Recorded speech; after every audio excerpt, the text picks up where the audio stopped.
delighted to have so many join us for this, our first virtual site tour. I'd like to first of all acknowledge the Gadigal people of the Eora Nation as the traditional custodians of the land from which I'm speaking to you. I also acknowledge the traditional custodians of the land from which you are joining us. And I pay my respects to elders past, present and emerging. LEA New South Wales is delighted to have you join us, and you would have seen briefly in the first images some of the membership benefits that you can have if you come and join us as a member. We are busily working out what we are going to do for 2021, and that is why we're very excited to have our virtual site tour, because we imagine there will be many more of those next year. I would like at this time to thank Batches as our chapter sponsor. They have been with us all this year. And for this specific event, we have both Woods and Interface as our event sponsors. We're about to hear from Woods now, and then we will pass on to Jane to kick off this event. Thank you.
Welcome everyone. I'm Jane Hughes, the Business Manager from St Luke's Grammar. Firstly, I'd like to introduce people in the room with me today. We have our Principal, Mr Jeff Lancaster. Hi, how are you? Welcome. We have Adam Lear, who's our Head of Junior School. Hi everyone. We have Christine, who's part of our LEA Learning Committee. Hi. We're very excited to showcase our junior school. It's only been open since the start of term 3, so it is a very new and exciting space for us at this stage still. Today we're going to showcase 3 pre-recorded video presentations. The first one will be from our architects. The second one will be from Adam, our Head of Junior School. And the third one is actually made from our students from our school. They've actually interviewed junior school students and also some of our staff about the building, and also captured some great footage of this new building. Lastly, we're going to finish with a Q&A session, and that will involve Adam, the Head of Junior School, Jeff, the Principal, and our architects, Peter and Vanessa from TZG. So please, we'll have the chat bar on. Put some questions in there throughout the presentation and we'll answer them in the Q&A session. And in the meantime, we want to sit back, relax and enjoy the afternoon.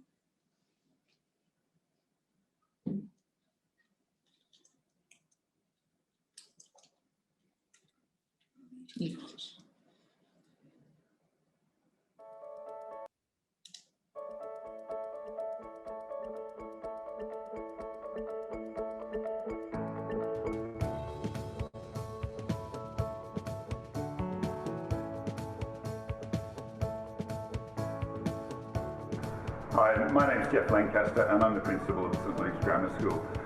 St Luke's is a co-educational independent school on the Northern Beaches in Sydney. We have two campuses. We have a cottage to Year 6 at Bayview, and cottage for us is pre-kindergarten, and we also have a cottage to Year 12 campus at DY. You can see behind me our new junior school building, which I know you're excited to hear a little bit more about. So welcome to St Luke's, and as you go through this virtual tour, you'll hear a little bit about the teaching and learning that's taking place in this new building, as well as see some of the facilities and some of the great building work that's happened and that we're the beneficiaries of. So welcome to St Luke's, and if you're ever in the area post-COVID, I invite you to come and visit our school, and you will see for yourself the amazing use of these facilities and what a wonderful what school I have the privilege to lead and work in. So welcome once again.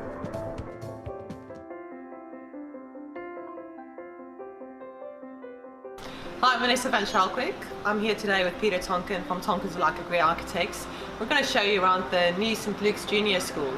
This is one of the latest additions to a series of works that we've completed over the past 12 years with the St Luke's Grammar, which has been a great combination. I think a fantastic team to produce a great outcome, and we'd love to share that with you today.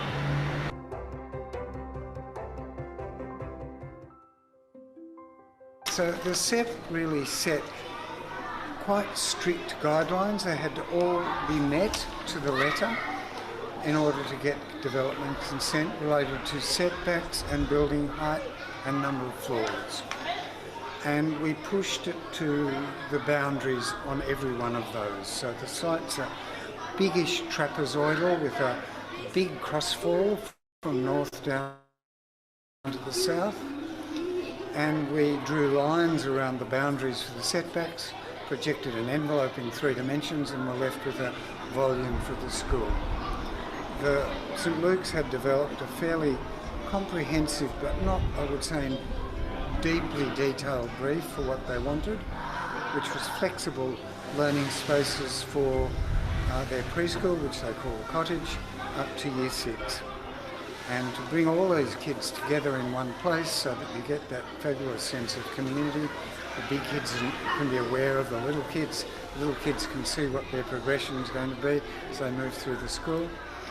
And really when we laid out the teaching spaces to the boundaries of that trapezoid, and we were left with this, you can look around, lovely hole in the middle, which we located facing north, so it got the sun and was sheltered from the cold sea breezes that come from the south and southeast.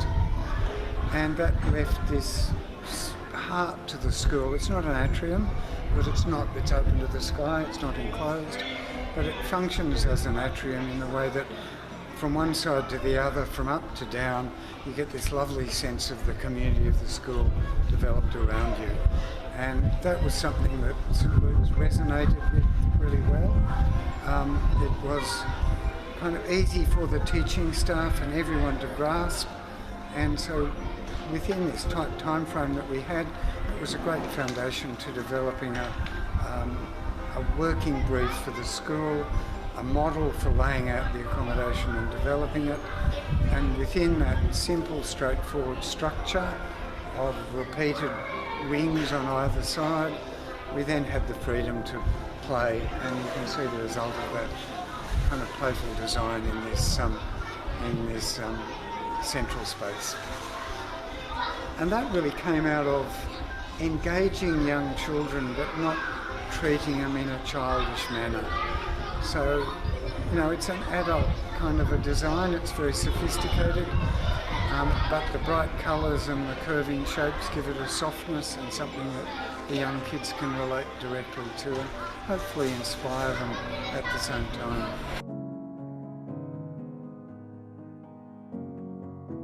The brief the school provided us had asked for 12 general learning areas. So the way the building is set up with the 2 wings allows for 2 general learning areas per wing, and that goes up into the on all the levels.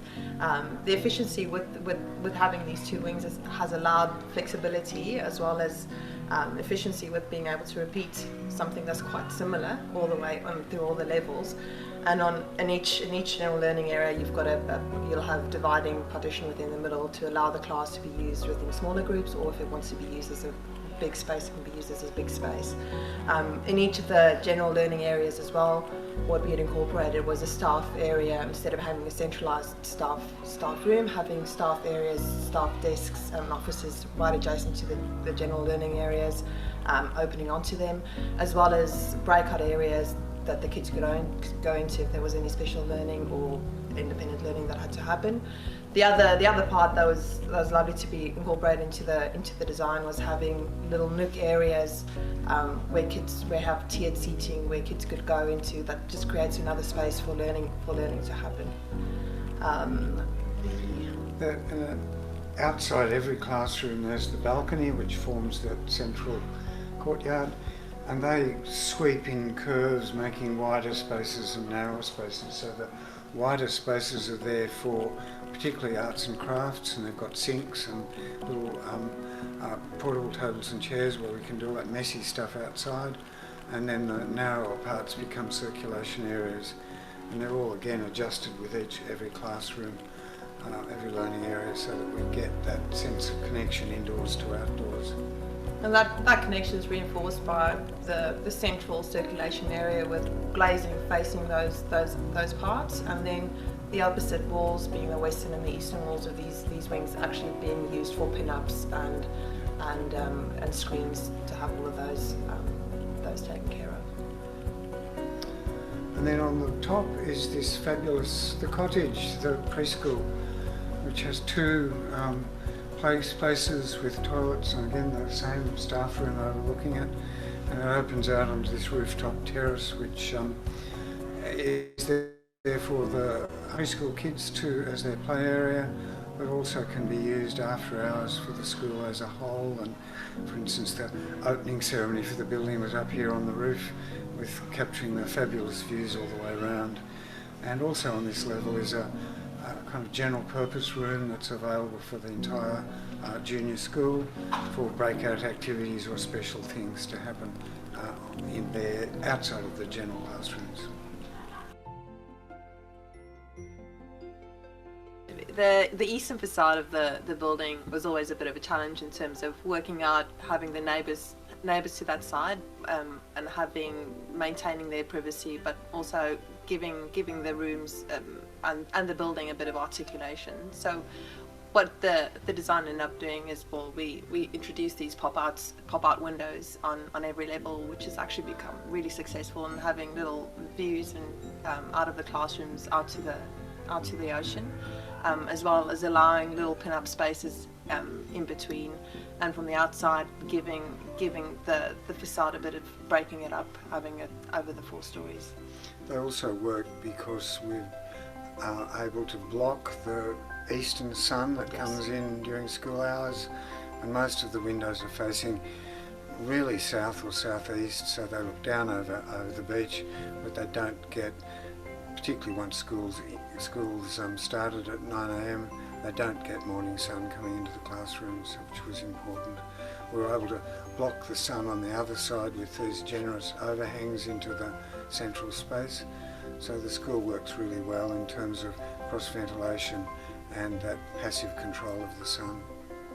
Well, one of the I guess great opportunities of working on the site is the amazing vistas that you get from the site, but with that came a fair amount of challenges, being very exposed to the winds, being on top of a hill without much to protect you.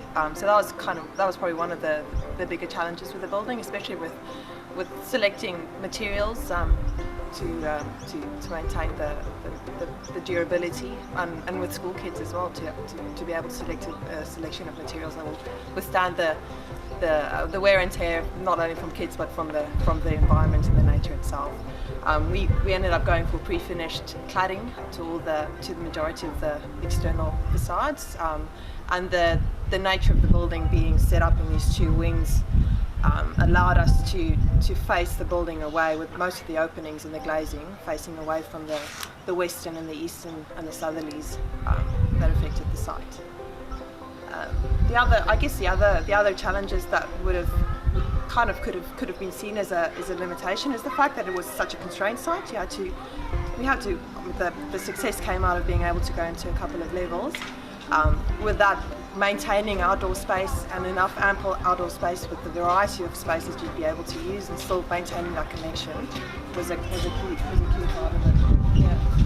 Yes, working with the SEP, one of the advantages of it was the setbacks on all the sides, which gave us the chance to terrace the landscape, to develop a whole lot of different spaces that are tailored to different sorts of activities. We worked on that with Taylor Bremer, the landscape architect, and it's going to be really lovely seeing that landscape grow up around the building, and particularly to the eastern and southern side, soften its presence to the street, which was always an intention. From the get-go, it's been a great process to be part of. I think the building, as it took shape, as was growing out of the ground, was amazing to be part of and to see. Every week or every second week he came by, saw a bit more of North Head, a bit more of North Kilkil. So that's been a fantastic part. The school opened for term 3 this year, so it's been now 1 full term in occupation. A bit early, we felt, for a post-occupancy evaluation in a formal kind of way, particularly with COVID, when just nothing's normal, and I think we'll wait until probably 6 months' time, so beginning of next year we can sit down with the staff and work out what's working and what's not working. But walking around, I think it's really good to see these spaces being actively occupied by busy, creative kids, and I think that's what a school's all about. And the kind of durable architecture that can fit that kind of activity is what we were aiming for, and I think it's really achieved in these teaching spaces.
Okay, thank you for Principal Lancaster to access to the school, and thank you to Peter and Vanessa for those insights into the architecture of the building and their process through the design phase. Just a reminder that we will have Peter and Vanessa from TZG with us at the end of this for the Q&A session, so if you have any questions for the architects, feel free to put them into the Q&A. Our next video coming up features Adam, the head of our junior school, and he'll go into some further detail about the educational context for the new building and the process that they went through educationally to enable the building to meet the school's educational vision. So we'll play that video now. Thank you.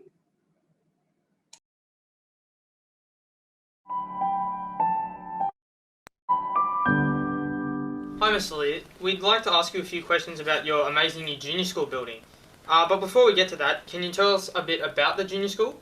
Yeah, we're a non-selective, independent Anglican school, co-ed, 2 streams, so there's about 350 kids in junior school, from Cottage, which is our pre-kinder, all the way up to year 6. We really want to develop young people as learners who understand the learning process and themselves and develop dispositions towards learning, which is what kind of all this is on the wall behind me.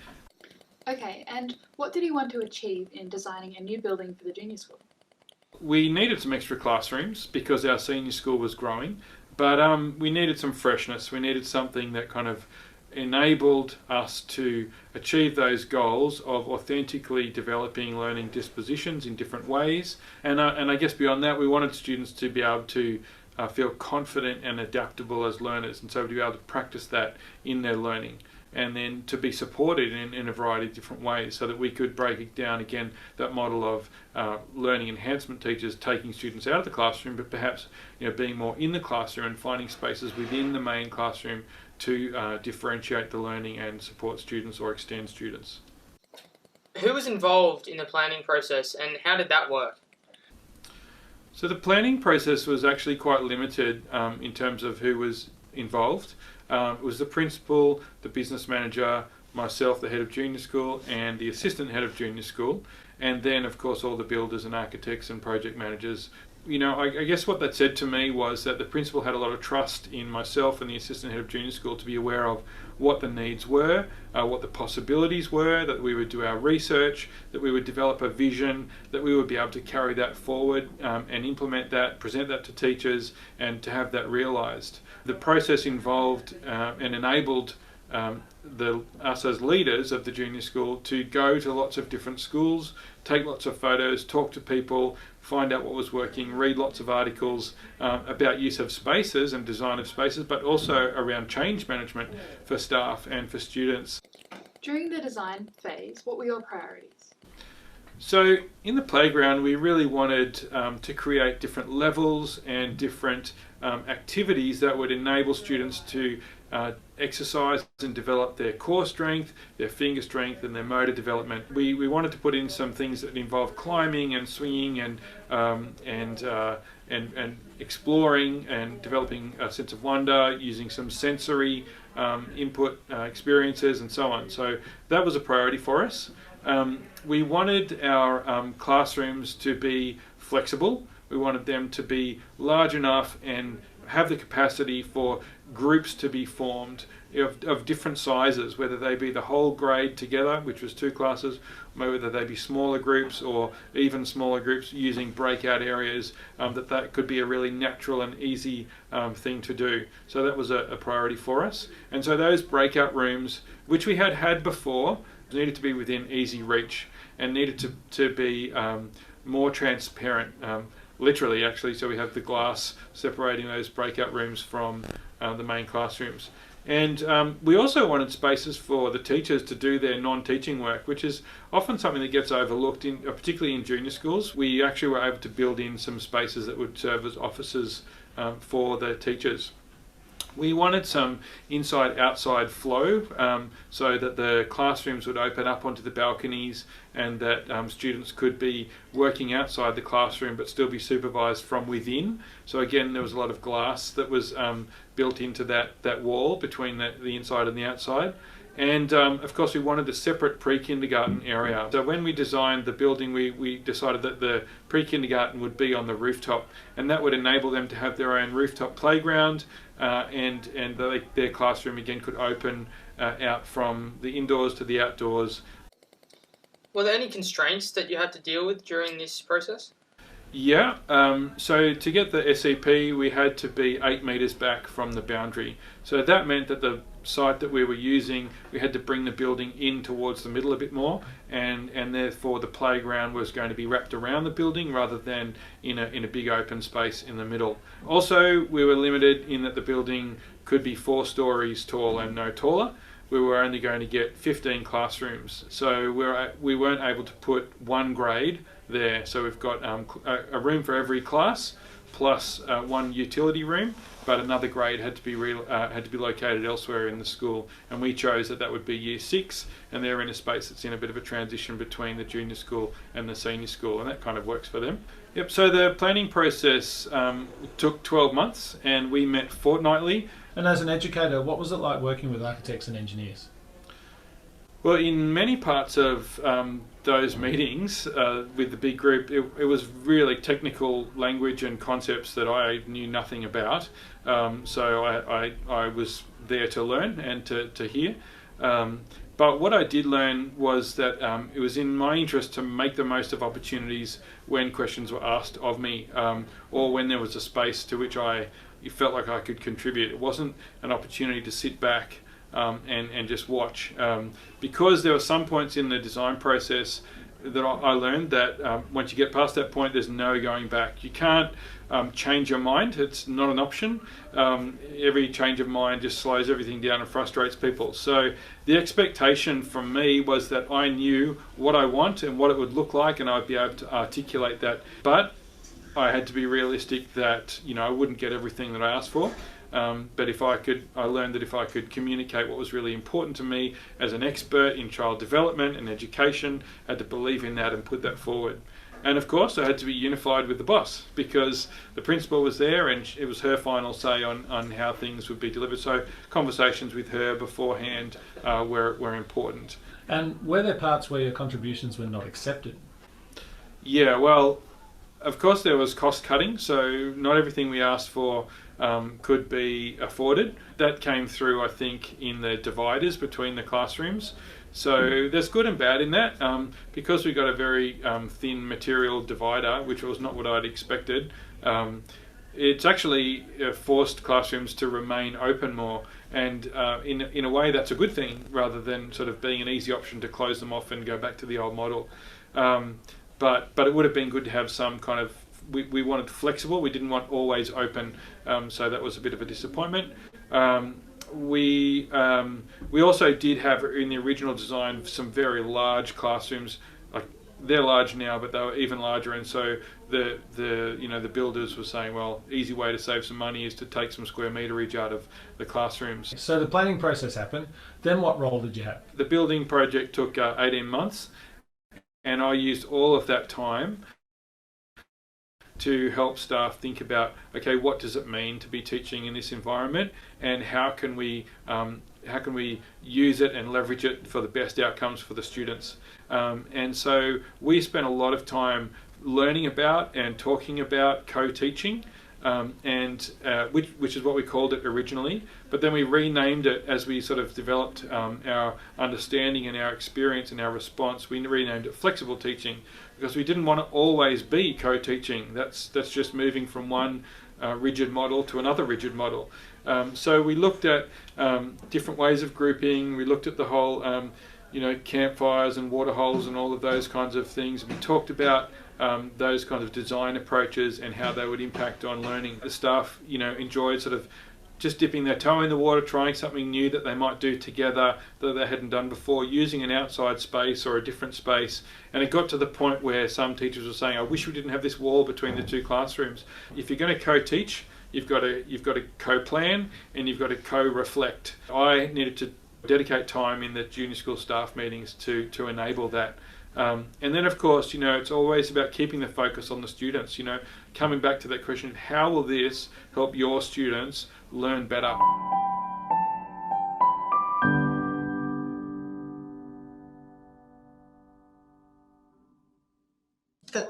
Thanks, Adam, for your presentation and some insights into our junior school building.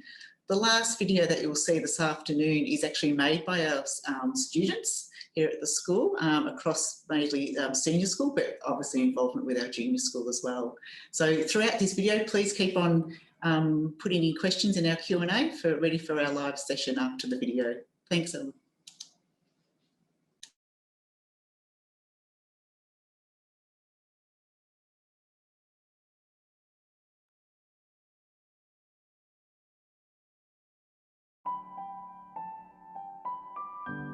I've seen your amazing new building. Can you tell me about it? Well, it's very, I really like it because it's much bigger and we have new spaces like the cave and the breakout room.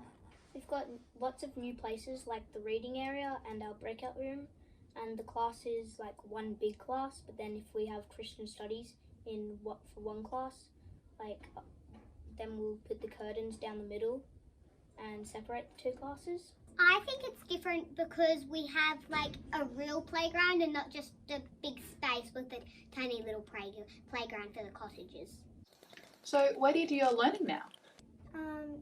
Usually together. When the other class is doing maybe Spanish and they're being a little noisy, we go into the breakout room to do some learning because there's glass doors so we can't hear sound through it. What are some differences between your new classroom and your old one? We have like the breakout room that we never used to have, and a reading area with lots of cushions. Well, it's very different because it's like one big classroom, and before it was like two very separate classrooms. So if you had to go to a different classroom, you had to go all the way to a different classroom. They're much bigger, and we can share the learning space. That's really cool. Why do you think they made it so different? I think they made it different so it was like there was better places for us to learn in a better learning environment and more fun. Now the two classes can work together and people that haven't collaborated with each other can collaborate. How do you use these new parts of your classroom? The breakout room is for like Mrs. Reed or Mr. Booth, and they come in with small groups of students to teach them stuff while the rest of the class is learning. Well, for the reading corner, we do literacy, and in the breakout room, we do reading. What are some things that your teachers do differently in your new classrooms compared to your old classrooms? They teach together as one teacher. They alternate which person teaches which any subject. They work together more. And they put on different videos in different classrooms and they teach us at the same time. And whereabouts do you play? Well, we play in the new area, but sometimes we still play on the oval and the quad because you can't have everyone in the same playground. Well, we play on the junior school playground from K to 4. We play down the back of the playground, down near all the stones. I like playing sardines with my friends because it's a bit like hide and seek, and it's like a new place, so you get to, and because not everybody knows the place that well, so it's more hard, I guess. Well, there's more space, so we like playing hide and seek because there's new hiding spaces, and ticks, it's a big area. We like to play stones and rock climbing because there's lots of rocks. And is there anything that you don't like so much about your new building? I don't like how we have to walk up all the stairs. Well, I don't like it how there's just one curtain separating the rooms because it gets really noisy. Not really. I like my building a lot. I don't like that our playground doesn't have any swings and that it never changes. What are the advantages of teaching in the new classroom?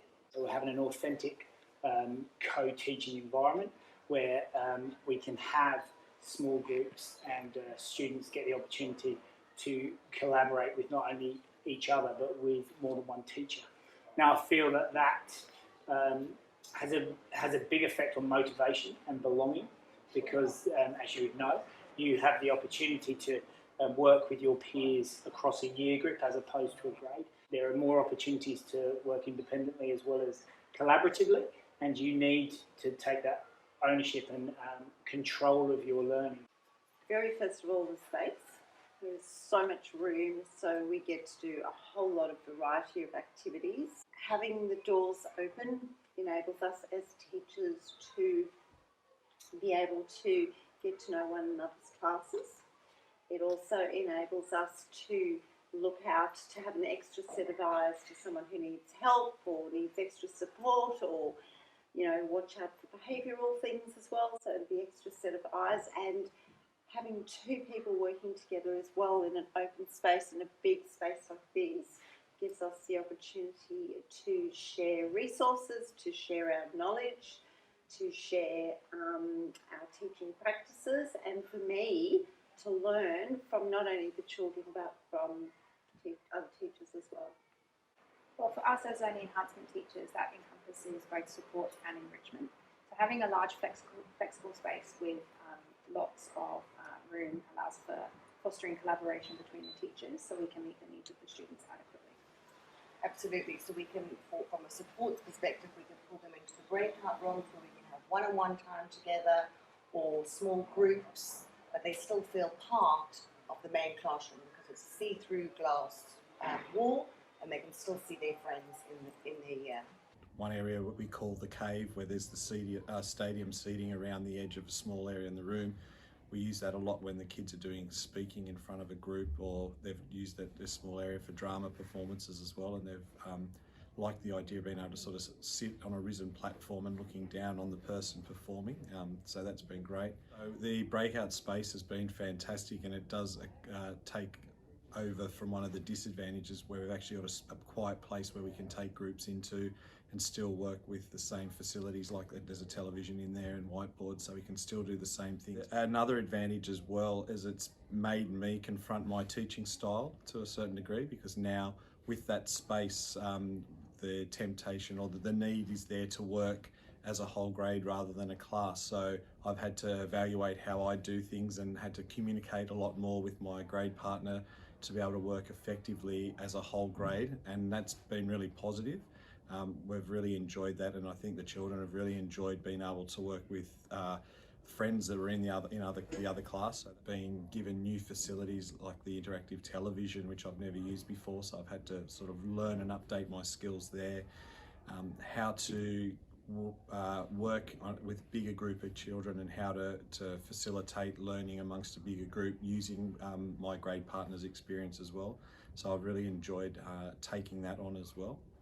What are the disadvantages of learning in the new classrooms? I think the disadvantages play into the fact that, you know, managing distractions at times you need to be able to focus with more students in, albeit a bigger area. There can be noise, and you need to be able to show how you learn best and decide whether you're going to be working independently or together. So one of the challenges could be the managing distractions. Also, where we have the curtains in the middle, we do need to shut off the room, where we don't shut it off very often, apart from for specialists.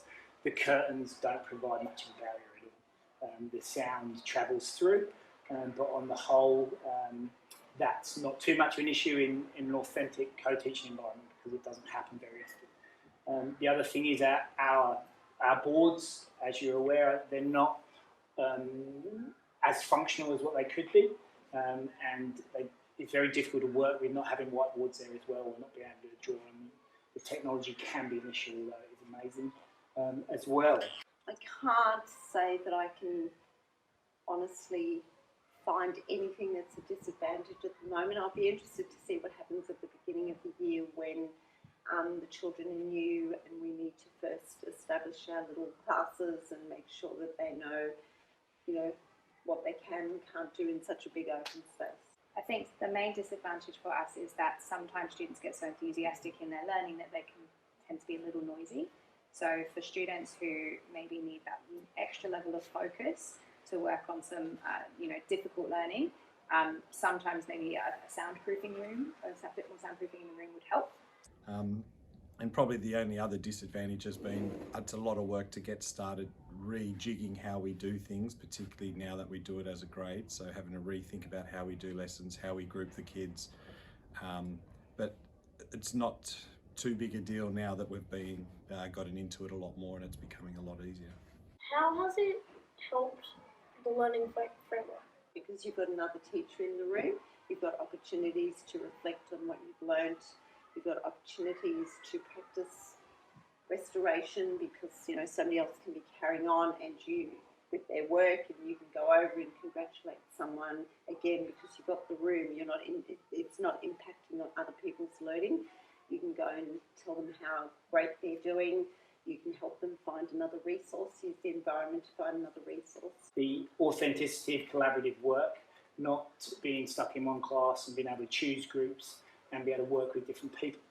Also, I think it's helped the learning framework with regards to the collaboration between teachers. We're really role modelling how we would like you to act. Rather than just talking about it, we are learning how to actually apply it in like I said, an authentic situation.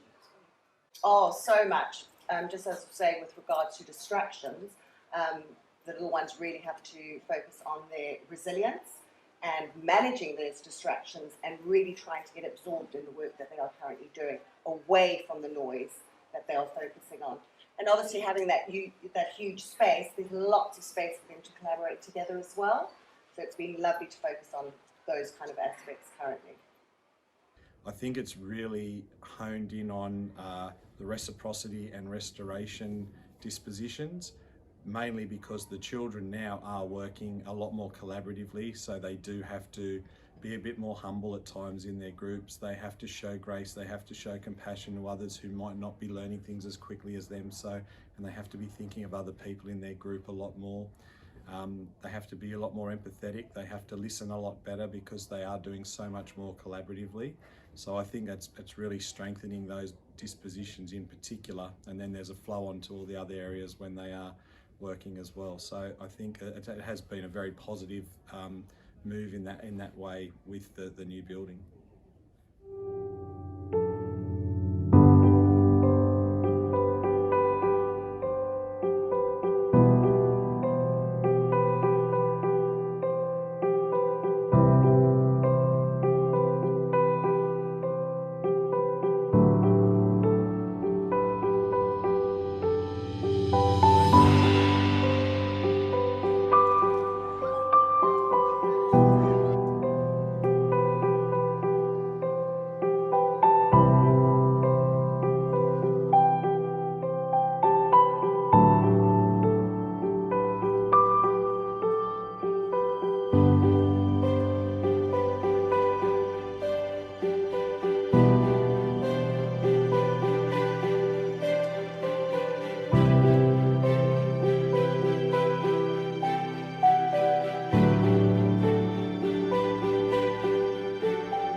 Okay, thank you for that video, and thank you to the staff and students of St Luke's for preparing that.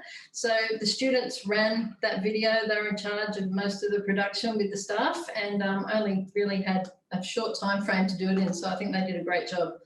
And really good with that to hear the student voice and hear from them directly how they're enjoying their space and how the new building is influencing their learning and their experience. So really well done to the students. Next, we're going to hear from another one of our sponsors. So I've got a short presentation from our sponsor at Interface. So I'll be handing over to Brendan from Interface now to introduce himself. Okay, we good? Yep. No, I'm seeing Jane. I'm on. Oh, okay. Good afternoon, and once again, LEA, thanks for the opportunity to be here as a sponsor with you today. Just quickly, over the coming weeks, we're going to be launching several new exciting initiatives into the education space across the country. One of these in particular, we're very excited about. Since 1994, Interface has been working on creating a carpet leasing model with the aim of helping schools to better manage their capital and maintenance programs, and effectively closing the loop by ensuring that at the end of the carpet's life, we get the product returned to our Minto plant so we can recycle it into new carpet. In the coming days, we'll be launching the Evergreen Lease program to all private and independent schools across the country, as well as to the design market. So keep an eye out, you will be getting information, and we'd love you to get some feedback from you when you get a chance. So anyway, in the meantime, we just wanted to play a quick video that'll show you our Minto plant, where we will be recycling. We currently recycle all of our product when we go back. So thanks again, and thanks again to LEA for allowing us to be a part of the organisation.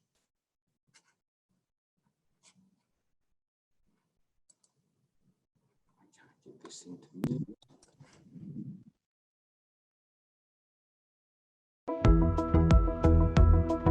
A global Australian manufacturing, responsive local support. That is why we invested in a purpose-built, state-of-the-art manufacturing facility in Minto, New South Wales. You can be proud of contributing to local economies while making a positive impact on the environment with less transportation costs, recycling waste, and the lowest carbon footprint in the industry. We design our products to have a positive impact on people's lives and the planet.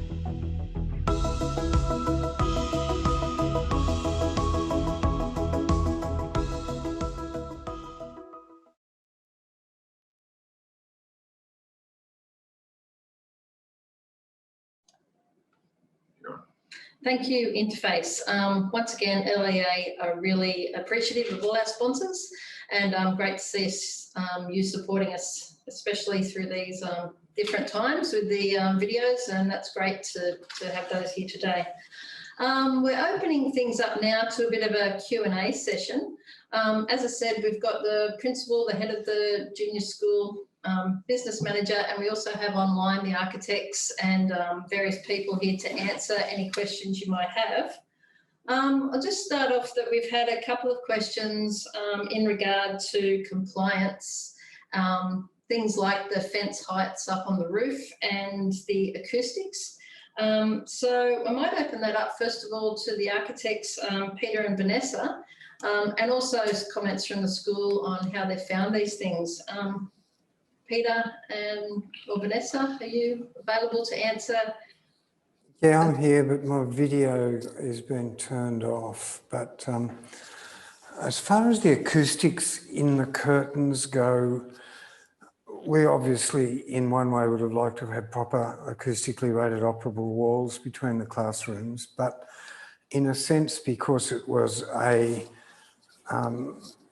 new step for St Luke's, they didn't want to put that much money into something that they might never use. And so a couple of the rooms have operable walls, the rest of them have curtains. They all have structure to put an operable wall in if it's seen to be needed in the future. And I think after the school's broken in a bit, we'll reassess whether we need them or not. But the operable walls are expensive, and they're really clunky to use, so that you've got to take a good hard look at them before you decide you want them. And if team teaching works successfully in a big space with a acoustically rated breakout room, then that'll be great. If we need the operable walls, we'll retrofit them. Before you go on, Peter, we might get a comment from Adam also regarding. Yeah. In our research in the lead-up phase, we looked at different schools and different models, and let's just explain in the video. There were times when we learned that leaders of schools had to push back a little bit to make sure that open spaces didn't become closed spaces as they were before. So the curtains, were there so that they could easily open and close. And yes, the curtains are thin and they provide a minimal kind of more of a visual barrier. But as you've heard the teachers say, they actually, that has encouraged them to remain open and flexible. And because the spaces are really big, we can use them in interesting ways as well. So we can have a class up one end and another class up the other end, and though they can hear each other, they can be, they can focus in separate groups. So, there has been advantages to not being able to create that divide, in the sense that it supported our approach to using spaces a little bit more differently than just easily resorting to closing them off, as Peter said, and then them remaining closed. So so yeah, there are some downsides in the sense that we can't create a strong barrier, an acoustic barrier easily, but there are also some upsides in the sense that it helped us to achieve educationally what we were really aiming for. Great. While we've got Peter here, there was another question on the Q&A sent in by one of the attendees, just asking about fence heights around, especially, I guess, that roof, and just with the compliance, what the regulations are, and also for the school, I guess, if you've had any concerns at all. Well, the regulation demands a certain height, which is 1,200 for a fall greater than 4 metres. But because of having active young children up there, we increased that height to, I think it's 1,500, although it's a little while since we've done it. And that was really as a result of wanting a bit more wind protection, being sure of the safety aspects, and really future-proofing it in case there's ever more active things than the preschool, the cottage up there.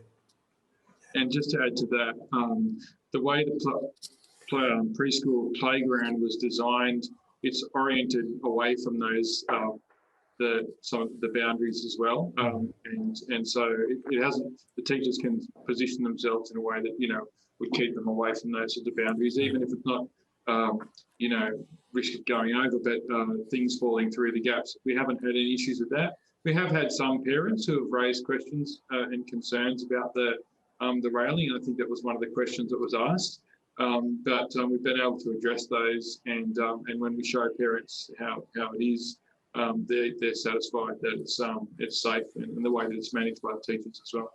One thing we've also done is just been very conscious of not putting pots or something like that up close to the railings, things that are able to be climbed upon. So I guess there's a bit of ongoing management in that regard, making sure that no one ends up pushing a chair up against the fence or the wall and those types of things. Great, thanks for that. We also had a question about the sign-in process for the preschool. Adam, could you? Yeah, so we're not actually a preschool, we're a K-1. So the requirements for us are that we don't necessarily have to follow those sorts of sign-in processes that you would if you're more than 1 year before kindergarten. So we do mark the roll each day, and that happens up in the cottage classroom, and we've got good systems in place around that. And because cottage are in their own area, and a lot of the teachers go to them, it's very controlled. So we have been able to manage that pretty easily. And I think the students gather downstairs, don't they, every morning? Yeah, that's right. So as they come in, they meet in the playground area, and then a teacher will accompany them up to the classroom. Okay, got another question that's just come through here for the architects and the school leadership. Did you have a priorities list of critical items that needed to be retained through the inevitable cost-cutting exercises throughout the process? And would it be worth developing such a list for future projects arising out of the post-occupancy review? So maybe first for the school? Yeah. And again, as I explained in the video, yes, we did. We had to come in with a clear idea about what we wanted, things that we wanted to be able to achieve, and those things were like different features of the playground that enable development of core strength and finger strength. We hadn't had that before, and we wanted that. In the classroom, we wanted different kinds of spaces that students could use, but we also didn't want it to become so cluttered that it was inflexible. So those kinds of things, were guiding principles behind our brief. And then yes, so they drove those non-negotiables, and then there were other things which we had to look at to cut costs, and usually it was just a minor modification without removing any of those things that were essential. Thanks, Adam. We also had another question come in about professional development over the 18 months with your teachers. Can you talk a bit about that? Yeah, so we did spend a lot of time. As soon as we had the plans in place, we knew what the building was going to be like. We were able to start implementing what we had been already planning with regard to professional development, and that was introducing teachers to the ideas behind ways of teaching that enable the development of the dispositions that we're trying to achieve in our students. So that meant introducing those models theoretically. It meant giving teachers a chance to interact with those models and to even role play those models and have a bit of fun with them. And so that process was enabled. And then we also encouraged them to try out different models of teaching that we had introduced even within the restrictive classrooms that we were in before by using different spaces in the school. And we built a culture such to the point that we actually had, I remember one day when I walked past a particular grade and the teacher said, we just wish this wall wasn't here so we could do a little bit more, So that was really effective, and it was worthwhile spending the time looking at those and giving teachers a long lead in time. But the other thing is, learning about change and talking about change and things like how to have a proper collegial conversation about what works for you and what works for me as co-teachers, and building a culture around that, which we're still working on, we're still maintaining, and have to build that in explicitly. Now is the time for teachers to sit down and talk about what worked well in this unit of work and what will we do differently next time. So that's something that leaders have to dedicate time to, and it's not something, as much as you'd leave it to teachers and say, it's, you do it in your own time. I think it's more effective when we can say, no, this is the time when we're going to have those discussions. And they've responded really well to that. There's also another question here about classroom furniture. How do we choose classroom furniture? Probably from past experience, I say to, especially say Adam with the head of junior school, that we'll just move our current furniture across. During that time, we did sort of update our desks and chairs. But for additional furniture, I do say that people need to work in their space to actually work out what they want. Previously, we've probably gone years back and decked it all out and sort of resulted in not quite the right furniture. So now we are waiting. I'm just about to lodge an order at the moment for obviously furniture to come at the start of term 1. So I think that's worked well. Yep. Yeah. No, the furniture's been great, and again we experimented with some items of furniture that we bought in the existing classrooms and set up a class with some of those things. So different products that we then found we could use or that we wouldn't use. So It's quite a community, the parents involved. Yeah, so there was another question there, goes out to the architects and of the school, about were parents and the community and indeed even the students consulted during the design process. Yep, so there actually wasn't a great deal of consultation actually, and again, I think that demonstrated a real trust in the leadership of the school that we would be well aware of what their needs were and what our vision was and able to carry that forward and to be sensitive to the needs of the community. So we wanted to be able to present what the vision to the staff, to the parents, to the community, and do that confidently. I suppose the interesting story probably behind the junior school is that because this was a compliant development under the educational SEP, a DA obviously wasn't needed to be lodged at our local council. So you could imagine that we're in a residential area, so residents, when they saw the 4-storey building going up, probably weren't too thrilled with the idea of that. and are obviously still coming around. But regardless of that building, we do have a lot of problems with our neighbours as to do with traffic. So it is an ongoing issue that we're trying to massage out with our neighbours and always work with them. All right, Do you want to jump into that? So I've got a question here about, from an alignment point of view, regarding learning design and learning spaces. What has been the biggest challenge, and has there been any unexpected learning opportunities? Yeah, that's a really good question. We could probably talk all day about that.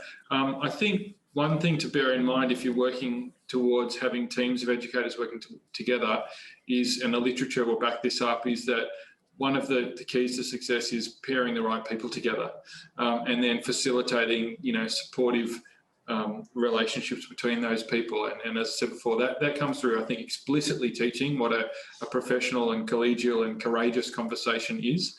But I think, you've got to be very strategic about the way you plan combinations of staff. But in terms of learning design for the students, I think that we have seen them respond well to using the different areas. And one thing that I think that the teachers have taught me is that there's real value in having the student voice amplified in the decisions about how those spaces will be used. And so whether that's naming particular spaces in the classroom or deciding how they'll be used, the ownership that they get from having a voice in that space and contributes to motivation as to how they're used.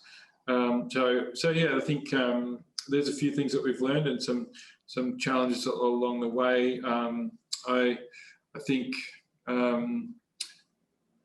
that's the design for learning. We have been successful in that. I think that our framework was well established. I guess that's another thing. If you're going to introduce a learning space to support a learning framework, people have to know what the learning framework is, and we've been using that same one for 6 years previously, so people knew what they were trying to achieve there. That's really important. And do you think with that you've achieved enough with what you're talking about in your learning, enough adequate breakout spaces and spaces for other types of activity? Like, do you have specialist spaces for music or STEM or? Right. Yeah, no, that's a good question. So yes, we have other specialist spaces in other areas of the school, and some of those actually being, very developed even now in another project in the school. But yes, students move around the school for different facilities and purposes, to the library, to the music room, to to the oval for PE and whatnot. So this campus is a cottage to Year 12 campus, and so we have some shared rooms, like the music room, for example, the spaces that we use across the school, the hub or the library. Those sorts of spaces are not in this one building. And with that, this new building being for the junior school, but this being a sort of K-12, were there design considerations in the new building about the stages and ages? Or are the spaces the same, or were they specifically designed for different year groups? Yeah, no, that's a good question as well. Not so much about the spaces themselves. There's a uniformity around that, which will hopefully provide us with flexibility if we need it in the future to move things around. But I guess one of the key things was we wanted Cottage to have their own playground, so that was a no-brainer to have them on the rooftop. And then, of course, kindergarten and Year 1 we wanted on the ground floor so that they had easy access to inside and outside spaces that they would play in and use. And then for years above that, Years 2 to 5, which are in that building, it was about things like where are the toilets relative to the classroom and who needs quicker access and who's got more capacity to navigate those areas. So we actually don't have, some of the educators might be interested, we don't have necessarily stages grouped on the same levels, but that's something that, depending on the way you operate your curriculum, you might want to have a stage on an even level, but it wasn't as critical for us because of the way our curriculum works. And one of the things, I don't know if we mentioned it before about the curtains and operable walls, there is actually an operable wall in the kindergarten classroom down the bottom, and also in the cottage up the top. So we did pay the extra dollars to have those installed, so they can be a little bit separate. So I guess that's another age-based consideration was that made. Yeah, it was, yes. Have we? I think we've answered the transition question. Yep. Technical question that's just come through.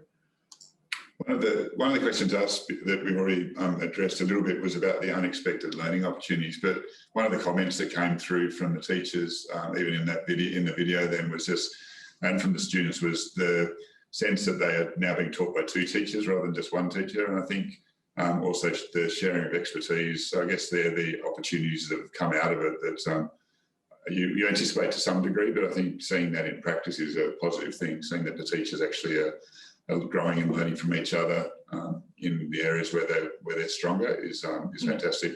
And there have been a couple of teachers that are working together where it's been a bit more difficult than it has been for other year groups. So as Adam mentioned before, that getting the right people together is very important on those year groups.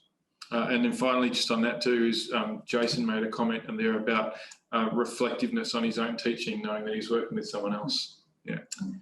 We might ask questions to Peter or Vanessa about the consideration of light levels and temperature. I'll start with video. Light levels, there's a minimum daylight in the BCA for classrooms, and we were absolutely adamant that we got that. By reducing the east-facing glass and not having any west-facing glass on the outside of the form of the building, the windows that face into the atrium are generously shaded by balconies, so we get a really good control of direct sun, but heaps of daylight because of the generous glazing into that atrium, and then the more modest bits of glass on the eastern side. Temperature control is really to do with ventilation and air conditioning, so that the school's air conditioned, but with very high levels of thermal control on the envelope, so that we're not overloading that system and we can use a minimum amount of energy. Thanks, Peter, for that. There's another question that's come in. It has asked, has the school looked at future spaces as the children make their way to secondary school? Are secondary staff being updated as progress in the junior school and changing pedagogy, allowing for continuation into secondary school? Yeah, that's a great question. I'll answer that one. Although I've only been principal at the school for one term, which is why you probably are getting a bit confused if they talked about Jan, who was the previous principal here and was involved in the design of this building. But one of the things that has been done over the years at St Luke's is develop the Learning at St Luke's framework, which is based on building learning power. And so that has been really a cottage through the Year 12 framework that we have for that teaching and learning that happens at the school. And that's been developed over, I think, at least 7 years. Yes, I think it's about 7 or 8 years. So that is consistent across the whole of the school. So the language we use around learning is really consistent from our teaching staff, and that's something that we sort of upskill new teachers as they come into the school and we do a lot of PD around that learning framework. So that's helpful. The other thing is really, I mean, it is important, and that's the case with any initiatives that are in primary schools or junior schools. As you introduce those initiatives, it's then a bit of a shame if they go off and are doing more, going back to what their just typical high school might look like.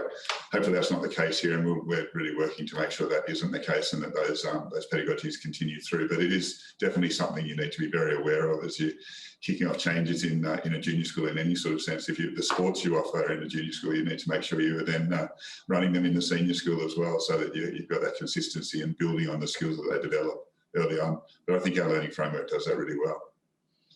Thanks, Jeff. Excellent. Okay, we might hand back to Felicity, our chair, to finalise things. Thanks for that, Christine. In wrapping up, I would really like to just draw everybody's attention to the opportunity for architectural CPD. There will be some forms coming out for that, so keep your eyes open. If any of the teachers online would like to get the certificate, this is a teacher identified opportunity. If you would like a certificate, please get in contact with Cecily. We will also be issuing an executive summary, which will go out with the forms. So again, keep an eye out for an email in the next day or so. In wrapping up, I would also like to thank St Luke's and TZG and obviously our sponsors for what has been a fantastic event. I've thoroughly enjoyed seeing how the kids are enjoying that marvellous new space, and I can't wait to have an opportunity to go and see it in the flesh, so to speak. Keep an eye out also, we have our annual chapter reporting meeting coming up. It is on the 5th of November. And we will be having the events, the awards, New South Wales Chapter Awards event will be happening towards the end of November or into early December. So thanks again, everybody, and enjoy the rest of your day.